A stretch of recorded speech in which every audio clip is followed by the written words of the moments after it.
Today we will start the new chapter, that is chapter 6, the police and the judiciary. The police and the judiciary helps in maintaining law and order in the country. So what is the duty of the police and the judiciary? They helps in maintaining the law and order in any country. Let us understand the role of the police force. The police administration. The police force in India is a huge body with multiple hierarchies. So the police force in India, it is a huge body and they are a multiple hierarchies. That means they are allotted according to the ranks. There is a separate police force in each state and union territory of the country. So in any, or you can say in each state and in the each union territory of our country, that is India, different types of separate police force are appointed.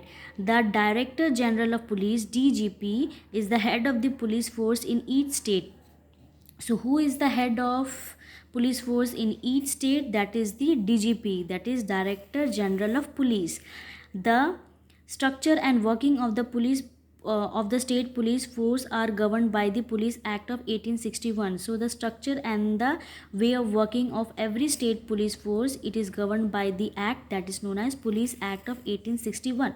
In some states, the state governments have slightly modified certain rules and regulation, and they are written down in the manual of the police force. So accordingly, according to the Police Act of 1861, every states, they have to follow this act, and some states, they have slightly changed, or you can say slightly modified the rules and regulation. Okay, and whatever the changes which they have done, they had written in the police manual of the police force. States are divided into district. The police force in each district is headed by superintendent of police. So the states are divided into various districts, and the police force in each district is headed by the superintendent of the police. A group of district form a range, and each range is under the charge of Deputy Inspector General of Police.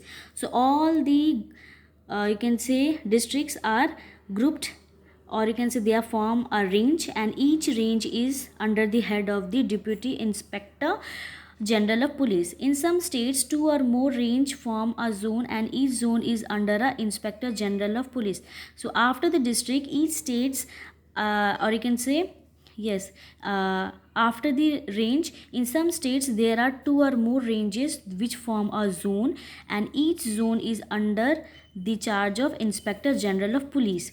Each district is divided into subdivision. So even the districts, they are divided into various subdivision, and assistant superintendent of police or a deputy in superintendent of police is in charge of police administration of each subdivision. So after, or you can say after the division of the district, an assistant superintendent of police or a deputy superintendent of police are given the charge of each subdivision of a district. Subdivisions sometimes are divided into police circle under as inspector of police. So even these subdivisions, they are divided into police circle, especially under the inspector of police. The basic unit of police administration is the police station. So all the police, they work under a specific police station. The number of police station in each circle depends on its area and population. So especially on the basis of state, the number of police station are totally dependent upon the area and a population of that particular states. So these are the hierarchy of the police administration. State is ruled by the Director General of Police. Zone is directed by the, or you can say is in the charge of Inspector General of Police. Range is in the charge of the Deputy Inspector General of Police. District is in charge of the Superintendent of Police. Subdivision is in charge of Assistant Superintendent of Police. Circle is in charge of Inspector of Police, and at the last is the police station, which is totally dependent upon the area and population of that particular you can say area or a state.